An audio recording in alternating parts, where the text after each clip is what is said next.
Okay, as everybody comes in, let's kick off because we want to keep to time. So, welcome all. I'm Matt Cameron, CEO of SaaSy Sales Leadership, the creators of Revenue EQ, which is a world first approach to mapping and training emotional intelligence skills for sales professionals. Today, it's my pleasure to facilitate an impressive trio who've walked the revenue path to the role of CEO. I'm very grateful to be joined by my friends, Jen Spencer, CEO of SmartBug Media.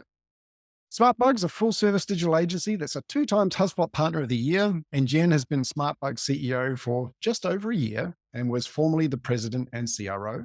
I'm also joined by Gordon Lawson, CEO of Conceal, where the mission is to stop ransomware and credential theft through social engineering protection. He's had the role for almost 2 years, prior to which he was CRO and president at Rangeforce. And last, certainly not least, is Jake Dunlap, CEO and founder of Scaled, a management and sales consulting service provider. He founded Scaled over 10 years ago, prior to which he held VP roles in both sales and success. And so, to set the scene, I reviewed a few studies and found that less than 20% of CEOs came from the revenue path. Does that surprise you, panelists? Less than 20%?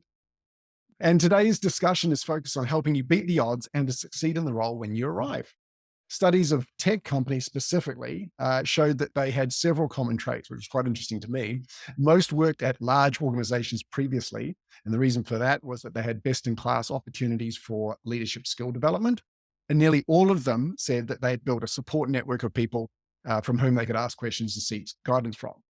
So, with that in mind, in the next 45 minutes or so, we'll be covering the gambit from translatable skills, what the experience of taking the reins looks like, and how you let go of your former function. So a big thanks to early registrants who also sent questions ahead of time. I'll make sure we do our best to get to those. But let's dive in. And I'd like to start with you, Jen. Can we start by talking about the skills that translated well and perhaps some of those that didn't as you made the transition to CEO? Yeah, I would love to. And I think, I've told people quite a bit over the last year. I feel very uniquely qualified to be the CEO of SmartBug Media because of starting as VP of sales and marketing and then moving into CRO, where I was overseeing operations for the organization as well. But if I even dial it back further, I was a past 2-time client when I was leading marketing and then later marketing and sales in some software startups. So gives me a very, very interesting perspective. But I think the skills for me that translated well, that have made me successful, are having a really deep, very strong understanding of the market that we serve and the ecosystems that we work in. Made that really, really successful for me because in my role as CEO, I'm responsible for casting a vision that is usually like 3 times further along than where we are right now, right? The organization and my board expects that out of me, that I can say, this is where the market is going, and therefore this is the position I think we should be in. And so coming in with that deep understanding of the market put me in a really good position to be able to provide that kind of guidance that is a little bit different from the operational type of work I was doing as CRO or as president. And I think the other skills for me that just really translated well was just communication. So I actually started my career as a high school English and theater arts teacher, and then moved into the B2B SaaS world by way of nonprofit regional theater. I know, not kind of normal, but it just means being able to communicate. So over the course of my career, I've had all these different audiences that I need to craft communication for, whether that's written or verbal. And those skills were extraordinarily useful for me moving into this role. Interesting. And then going into the role, what are the gaps that you found? Is there anything that comes to mind? Yeah, I mean, I think, listen, it's really important that you just really know yourself. So I think like I could share what gaps there were that I had, and I'm sure Gordon and Jake will have others. But for me, it was about, okay, what am I missing? And what do I need to backfill or kind of add to my executive team to make sure that um, I've got what I need in order to be successful? So, like, for an example, my financial acumen is not at the same level as our CFO. My marketing acumen is at the same level of a VP of marketing, right? In our organization, which is fine. And that's fair. But while I have done things to upskill myself and to grow that financial acumen for my own learning, my own knowledge, my own comfort, my own um, confidence level in speaking to kind of our goals and business operations. Ultimately, I really want to make sure I've got a really strong CFO that I trust, that I can collaborate with. So like that's an example. And so something I even did before I came into this role is I actually took on, for a temporary period, I took on a CFO mentor to try to better understand the kind of the mindset of a CFO and how to best communicate with that kind of person. Really interesting. And we'll talk later, I think, about this, the challenge then when you are as skilled as some of your direct reports in terms of giving them the rope they need, the freedom without getting too deep in the weeds. So that'll be an interesting conversation. Also, it's interesting to me that, connecting the dots between the studies that show having a strong network around you for mentoring, coaching, development, and support is really, really important as you transition into these roles. So thank you. So Gordon, perhaps you could share with us skills that translated well and those that perhaps didn't as well. Love to hear your perspective. Yeah, obviously, I think the number one thing, man, thanks for having me today. But I think the number one thing is just that focus on the customer. And I think sometimes it's really easy to get wrapped up in if there's a lot of noise or you're having, challenges in the business. But if that customer is satisfied and you built that trust and you're moving towards, that close at the end of the day that we all, I think, want, good things are going to happen. And so I think that that's one thing, obviously coming from a sales background, you are very focused on that. That doesn't mean that you kind of roll over every time. There's challenges that sometimes you have to challenge there and make sure you're overcoming those objections. But I think that just kind of, we use the term, kind of maniacal attention to detail to win the customer. And I think that has really served me well in the transition. It's interesting to me. Some of the criticisms I hear of the finance path to CEO is that they're not getting out of the building enough. Hearing from customers, spending time with customers, it may not come naturally. And I'm sure for everyone on this call, that would come naturally. It's a happy place, right? Speaking and engaging with customers. So interesting For to hear sure. that. If there's ever a lull in my day, it's one thing. I'll look through Salesforce and I'll just connect with CEOs of opportunities we have and just try and build that bridge. That sounds terrifying for the AE that's working that account. But good to know. That's right. That's right. Jake, could you give us your perspective, please? Yeah, I think that Jen hit on some that really hit home with me. For me too, scaling a people business, it has its own unique challenges around staffing and scaling without venture back or when it's just your company and your own profits. So for me, the skills that translated, I think probably the same for everyone. It was, I wouldn't say like easy for us to get clients in the early days or to grow the initial snowball or groundswell. So I think the sales piece and growing that side of it, I think just came very, very naturally and was very easy for us early on. The flip side is how you manage clients and customers when your people are the product, to some extent. And, a product, coming from the software world, a product is defined, it's like, it's this thing, it's a box, it solves 5 problems. People are not as easy as that, at times. And so I think for me, it was more of the operations. I think my big takeaway is I didn't have a strong enough operations support person early. And so we would, you know, bring a deal in, do amazing work, but the processes weren't tight. How we engage with customers, how we get them onboarded, how we work with them, how we update, how we communicate. That wasn't my strong suit. And I think, that's probably one of the biggest things that I learned over time was just the importance of operations as you're scaling, because your operations is just like on the software. It's almost like your engineering team.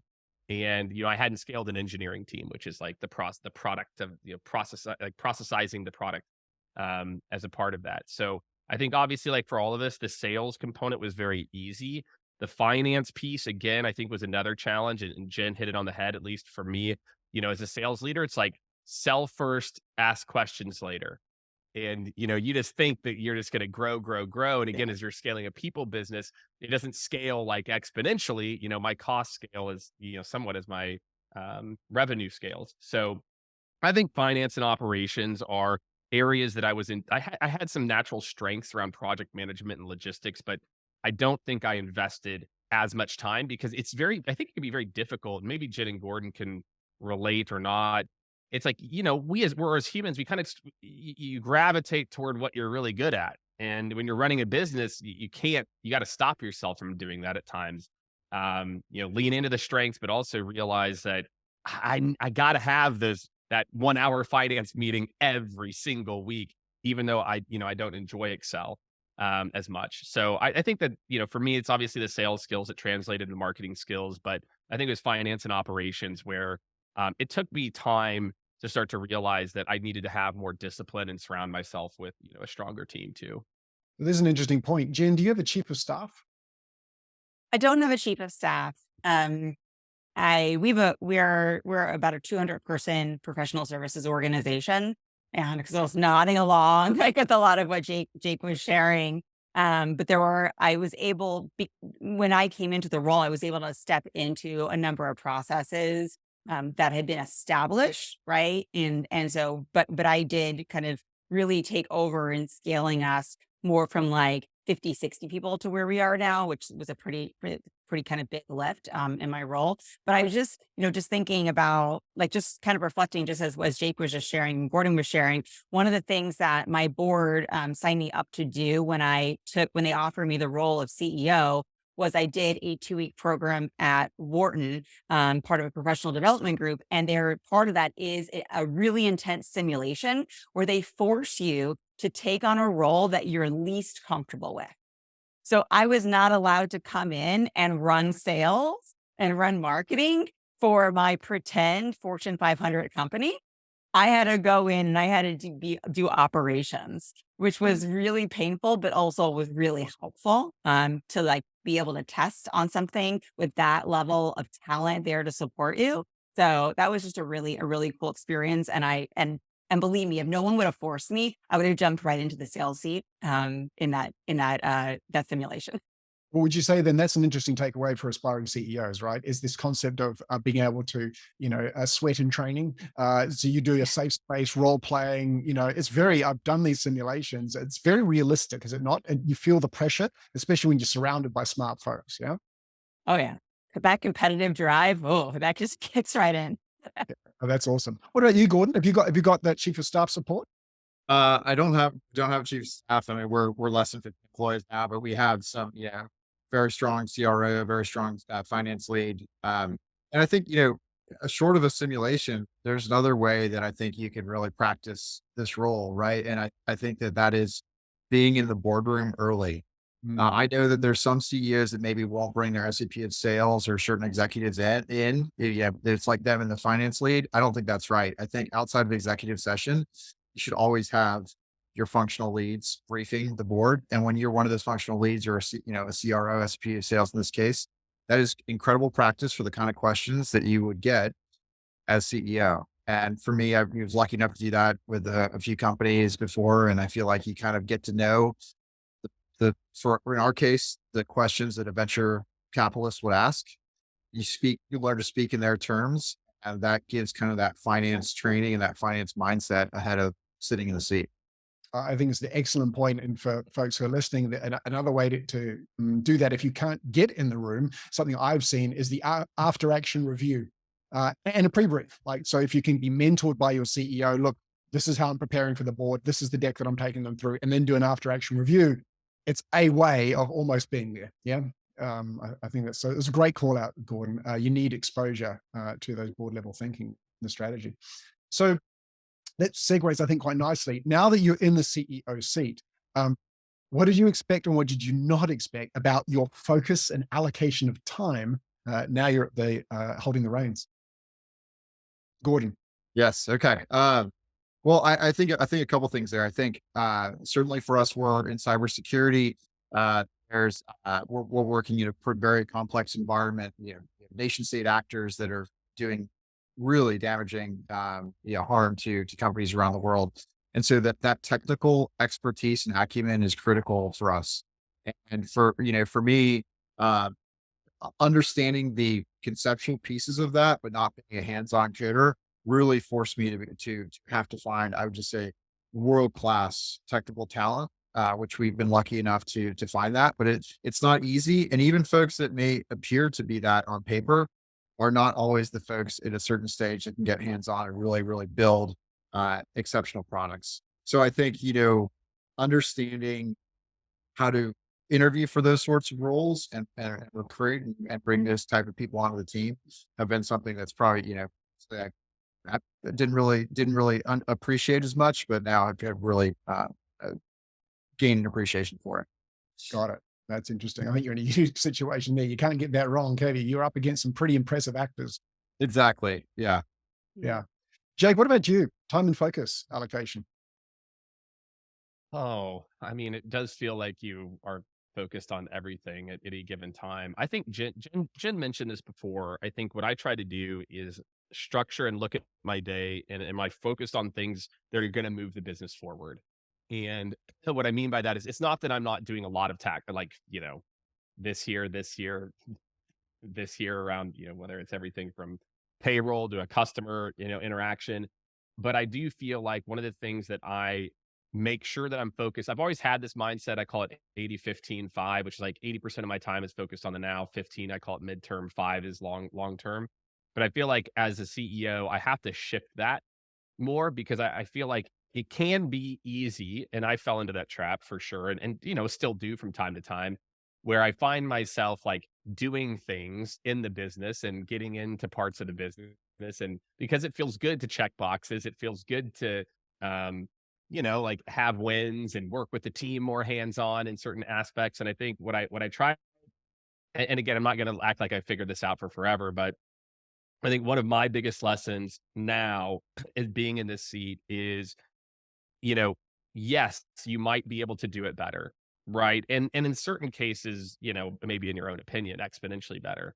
But if you don't give your people the room to breathe, and I'll actually tell a quick story, like the flip side of that, then you will find yourself not being able to focus on the long term, and even like medium term. I mean, in today's economy right now, it's like thinking about what's going to happen in a year is very difficult. Like even now, it's like let's just try to see if we can get a forecast that's accurate for like 6 months or 9 months.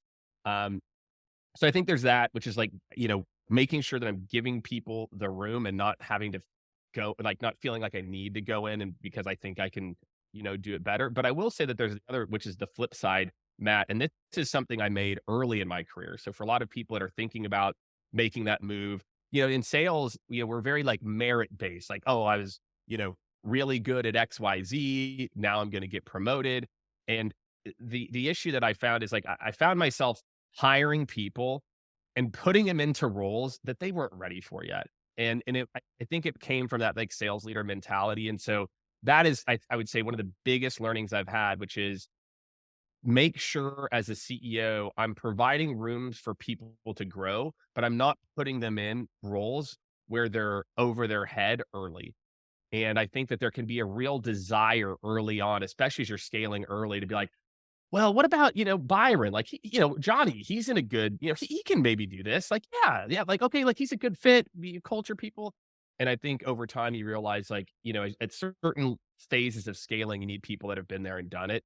And so that build versus, buy on the talent front, I think can be also a very difficult one. So, I mean, I think being the CEO, those are the things I think about. How do I make sure I'm creating enough space long term, even though I could be in the weeds doing more? And making sure that I've got people in roles where they're stretched, but they can be successful. And so their expectations, that we have as leadership can also be met. So I'd say those are probably Yeah, I'd like to. I the two definitely want big to come back on ones. the topic there and our next question around letting go of your function, because there's an interesting uh, message I heard come through there, which was people sometimes need to be leveled, topped, as some people would say, right? And that can be very challenging from a uh, from a culture standpoint, maintaining good talent that are not there yet, but they can be there yet, and how we set up programs and practices around that. So I think I'd like to come back to that in a minute, but to round out, Jen, what did you expect about where you'd be spending your time and allocating your focus, and perhaps what you didn't expect in this role? Yeah. I mean, as I shared, I kind of expected I really needing to keep my finger on the pulse of the market and needing to be able to like both like look ahead, but also know what's happening and what's impacting our clients right now, right? And setting the tone for kind of our own growth and adding more services and like what we think about like our product, right? That we sell, which is access to people. Um, but and I was expecting to have to make some difficult choices. And I was expecting to have to balance the idea of like growth and profitability. I vastly underestimated how challenging that was going to be. Um, Especially coming from early stage startup world or nonprofit world, deciding to make a bet, spending the company's money on those bets, like that was uncomfortable for me as I was really getting started. So it's like I knew it was coming, but I didn't realize how challenging it would be for me personally. How And did you cope then, with that? Because I can dig into that a second, because that's a challenge, right? And oftentimes it also makes me think of imposter syndrome, where we can do it, we don't think we can, and therefore we attenuate risk and we don't take the shots. And it comes down to the similar thing with investment, right? yeah. Because how far are you going to stick your neck out? Did you get some coaching support or mentoring around that to help you push through those, or did you just deal with it personally?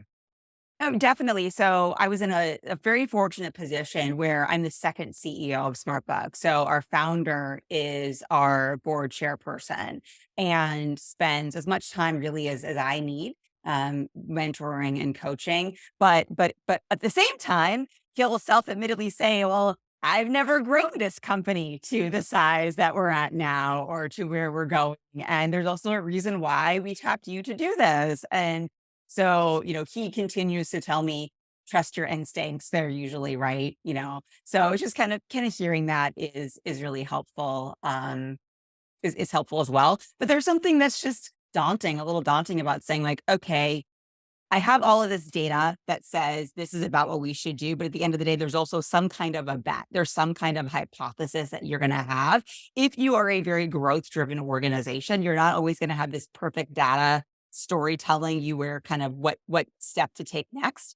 You have to make some decisions. So having it be the first time I'm making that decision, I'm putting myself out there, it's on me, right? That was, it was a lot. Great. I think it So, connects also, it's similar to a point you made to me before we were chatting, which was the sort of additional stress that comes from the responsibility of the hundreds of oh, people that you've yeah, got now, yeah, right? I was not expecting that at all. Right. I Mhm. was not expecting that. And especially because I'm the kind of person who really tries to get to know everybody. And we're the kind of culture of an organization where we like to know about each other's families and their pets and their kids and all of that stuff. Your people are not just a number in your P&L. There are these human beings with lives and homes and things that are kind of going on. And so that weighs on you if you're an empathetic type of person like that. That weighs on you as you're making decisions that are for the good of the organization. Mhm. Which I was not expecting to feel that kind of pressure, because I'm not. Although I think I'm an empathetic person, I'm not your like stereotypical like warm fuzzy person. I'm a little bit more like cold hard, like to the facts kind of individual. So that was a little bit jarring for me to see that in myself. Yeah, and does that not connect also to this unexpected pressure of people still wanting face time with you that are sort of a few levels below Yeah. in the organization? I think you mentioned that was a surprise too, right?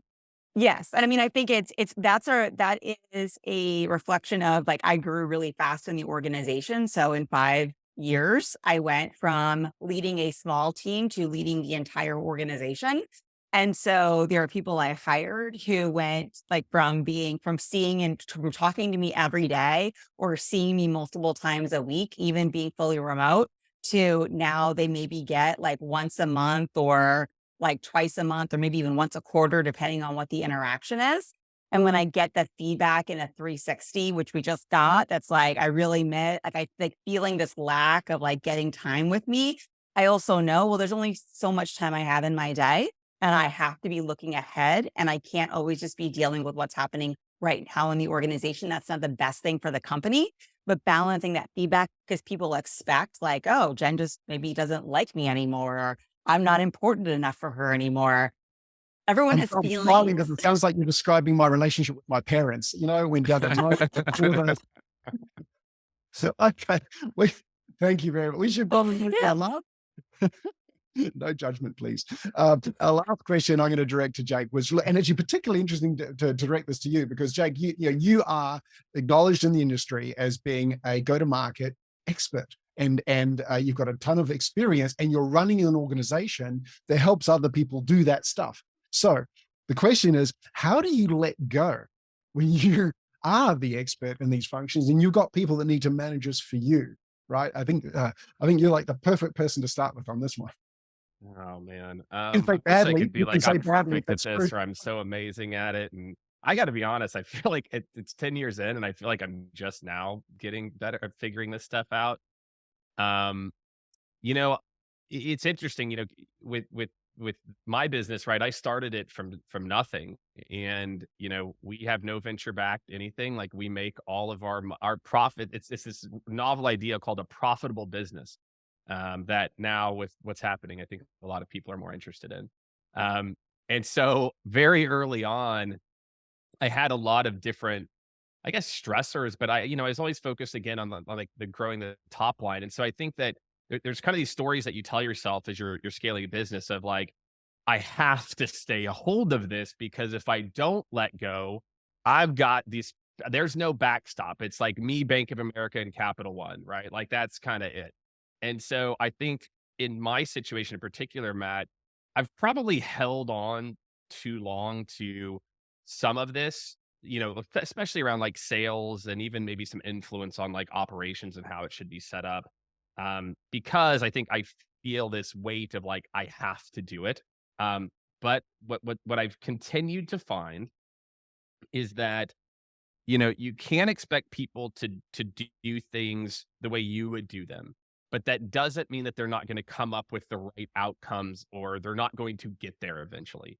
And it's such a balancing act because you don't know, it's and I also, by the way, do not believe in blind trust. So to be very clear, I do not believe in like blind trust. I believe in like trust with proper inspection and then more trust. Trust but Um, verify, huh?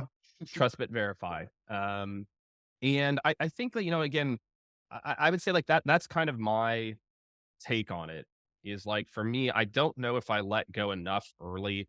I don't know if I did a good enough job of like really thinking about the operations and the structure early. And so, and again, whether it was real or not, I'll never know. But I feel like now, like, look, we're at a certain size, we're about a quarter of the size of, Jen's firm, we're at kind of a certain size where it's taking time to get here. But we have people in places, and I've started to realize the way to put in place being very specific. And I think, Matt, actually, if I have to really hone in on it as I'm talking through it, what I realized is early on, I was not as specific. This job requires these 17 things. It's this, and this. And so it would create, if I only define these seven, then those other 10, there's kind of ambiguity around ownership. And what I've found is that for me to remove myself, when I do the diligence of defining what the expectations are and just removing the emotion, and this is what it is, that is what has allowed us to scale, more effectively over the last few years, is that ability to be very specific. And when I'm specific, it's easier for me to let go, which I don't know if that makes a lot of like logical versus emotional sense. So, I think as you're growing your business, or for anybody who's thinking about the leap, just think about that. Like, just anything that you think could be ambiguous will become ambiguous if it's not like 1, 2, 3, 4, 5. And then that way it actually gives your people a lot of freedom. You might think that you're holding your people back by being that prescriptive, but you're actually really empowering them because now they know exactly what's expected.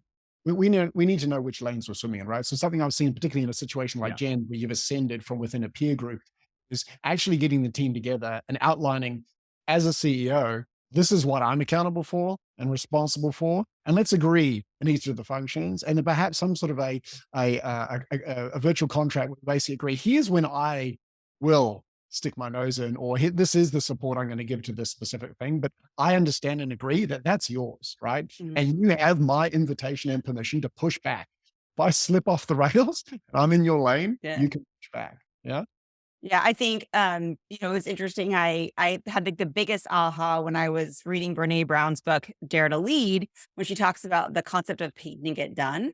And I realized how horribly I have been doing that, where I and my team had told me, Jen, you have very specific expectations for how things are going to happen or what the results are going to be, but you're really vague in how you assign those, assign that work. Like, damn, yeah, they're right. I don't paint it done. Like, I don't just tell them this is exactly how you're going to do it, but when this is complete, this is what it's actually going to look like. That has really saved me. But I don't have an issue letting go of things. I have an issue of like doing kind of that explanation. And then I have an issue. I am really bad. This has been something I'm working on my whole career is I have a really hard time not chiming in when I know the answer to something. So like someone will drop something in Slack and it'll be like, does anyone know any examples? Do we have any clients who are in financial services that work in the Midwest? Right.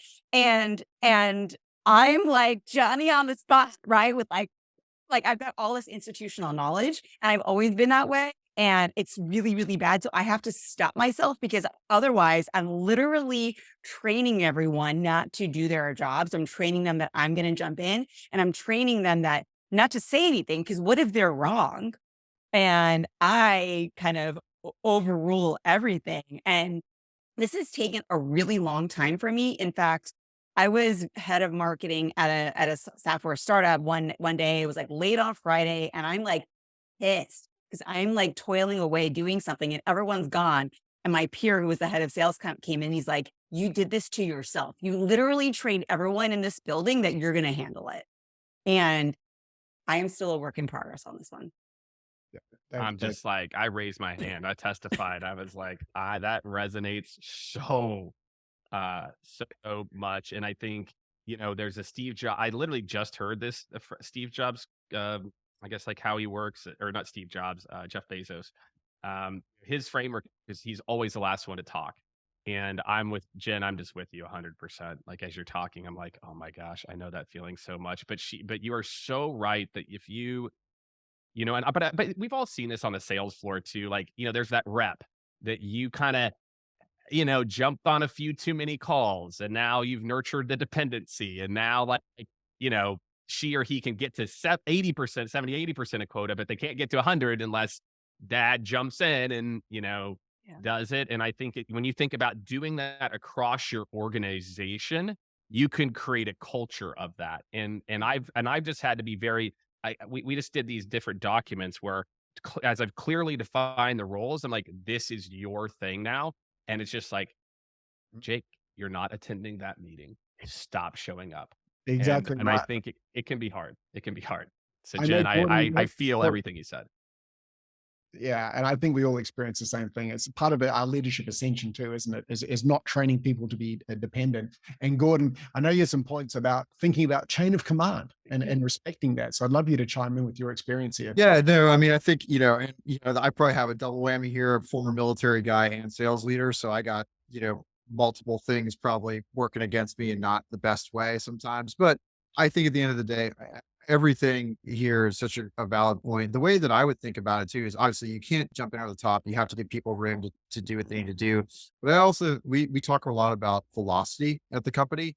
And so for me, I'm going to kind of, zoom out and take a look and see where there's roadblocks across functional areas. And I think sometimes those roadblocks can be self-imposed, hey, we can't do something this fast, or this is in our way. And one of the great things about being CEO is probably 99.9% of those roadblocks I could remove, right? Or I can help them work through or overcome. And so that's what I'm thinking about is what's slowing us down, not to get into our people's functional areas, but is there something we can do to speed that up? Because it's superfluous to get in results. And I think that's the way that I'm kind of thinking about it. Hey, Gordon, can I ask a follow-up to that? Because I'm being selfish with my own work. How do you balance knowing, I call it like when to let let the roadblock sit there. And, obviously I can coach and not give the answer as opposed to be the roadblock remover. And I think like, look, anybody's in leadership, whether you're becoming a Yeah. CEO or not, like how do you think about the difference between, hey, I have expertise, like what Jid said, like, oh, I know the answer, like, which is what I feel. And also that what I also appreciate is the time where it's like, I know you've got this roadblock, you know, Yeah. Um, and I I just think sit there. there's two ways, Jake. If it's affecting something customer focused, it has to be removed, right? Like I think that's kind of my calculus. If it's customer focused or like reputational to the company, it has to be removed immediately. We have to make sure, and I have to just make sure, doesn't mean I have to do it, but I feel like I have to make sure it gets done to a point where that's smoothed over and we're working it. I think if it's the way in a situation where I might let it kind of sit there and let that individual learn for themselves is if I'll say, hey, this is how you want to do it, keep doing it. We'll look at how the results are. Let's give it a week and see how the results are. And if then the results aren't there, then I think they're going to learn for themselves that this is not effective. Something you said to me the other day, Gordon, was sort of paraphrasing your point earlier, the speed of the boss is the speed of the team.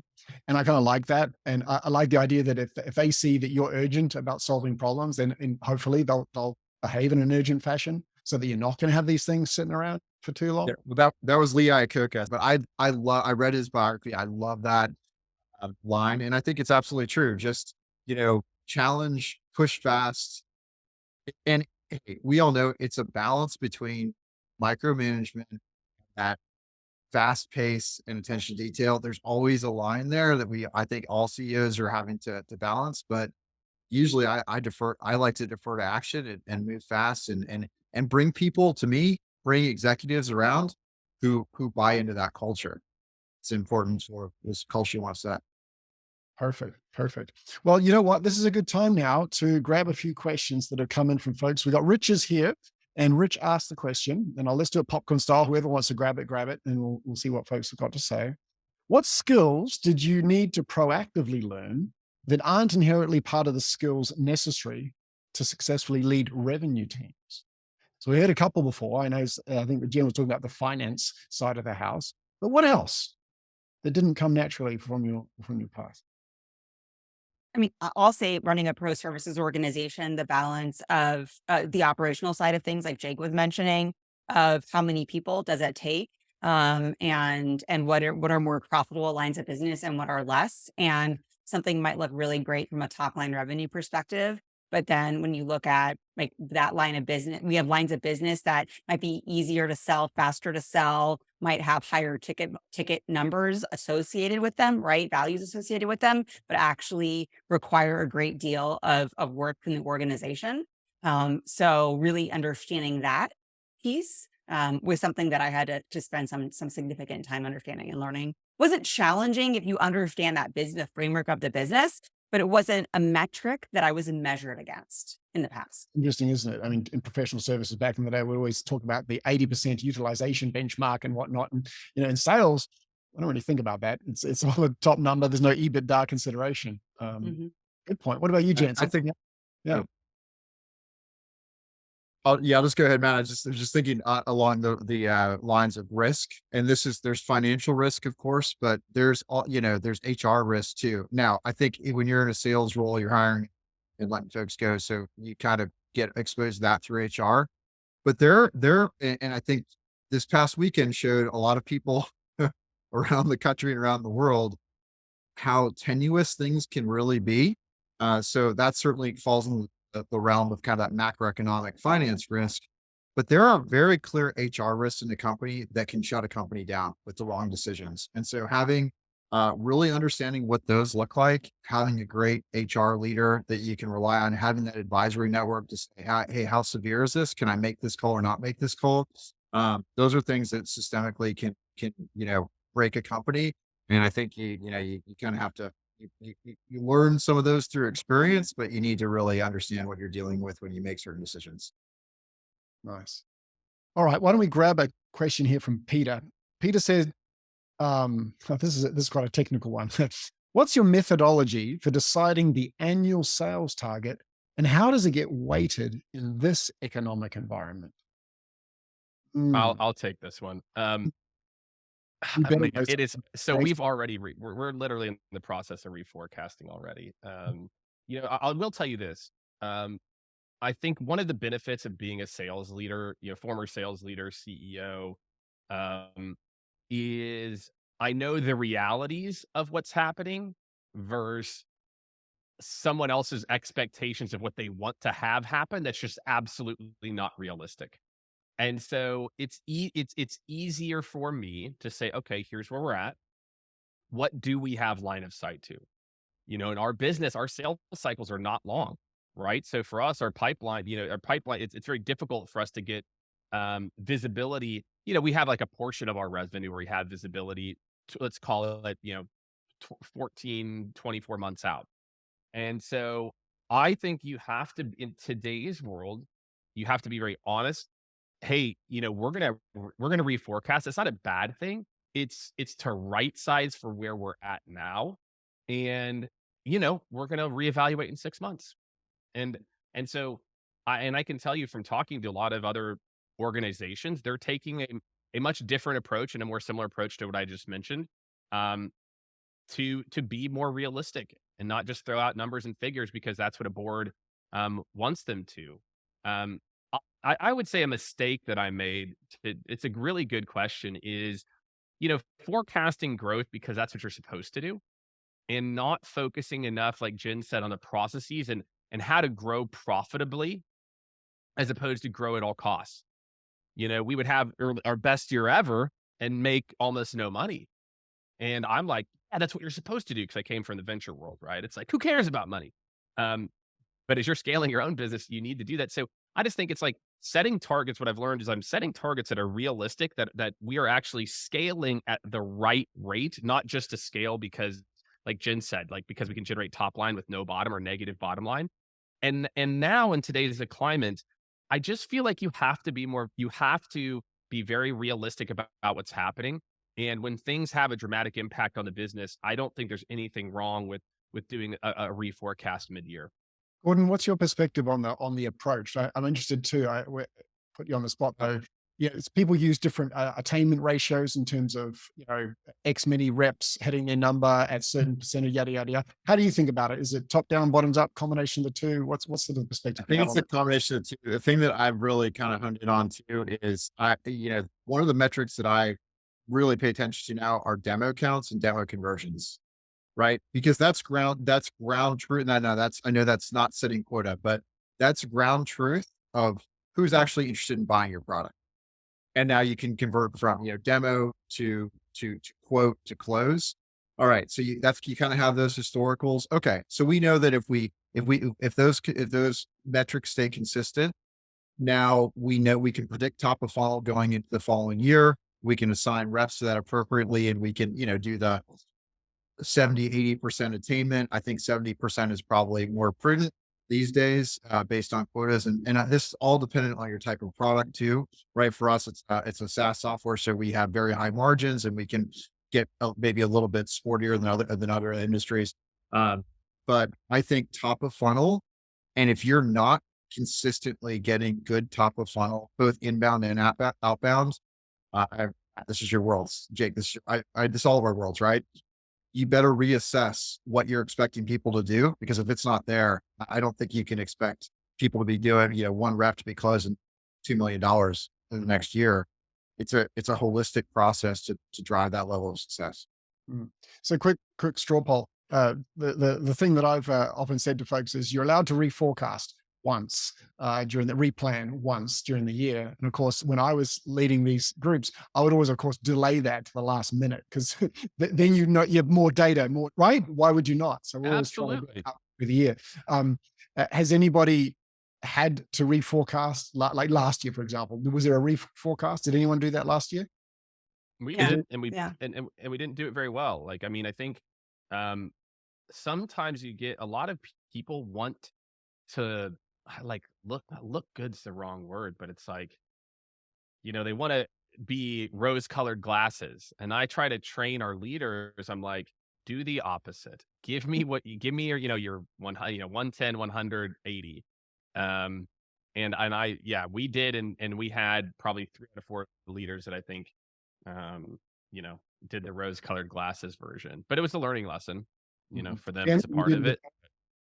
Yeah, we did a reforecast, which the first time we've ever done that was last year. But primarily it's because our revenues drive our headcount because we hire so many people so often because we're selling access to people and that time and we work on retainer and we have a recurring revenue business, much like a software company, but we're selling the people.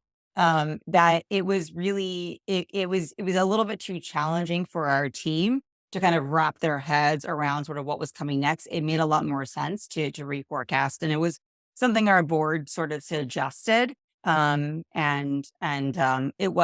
It was not fun. It was a really awkward, clunky kind of an experience, and my preference is to not do that. And so even kind of going into this year, we developed a few different versions of our forecast, with different assumptions for each one of those, and so that I feel much more comfortable with, as we're what we're working on, and we're working towards how we sort of level set with our investors.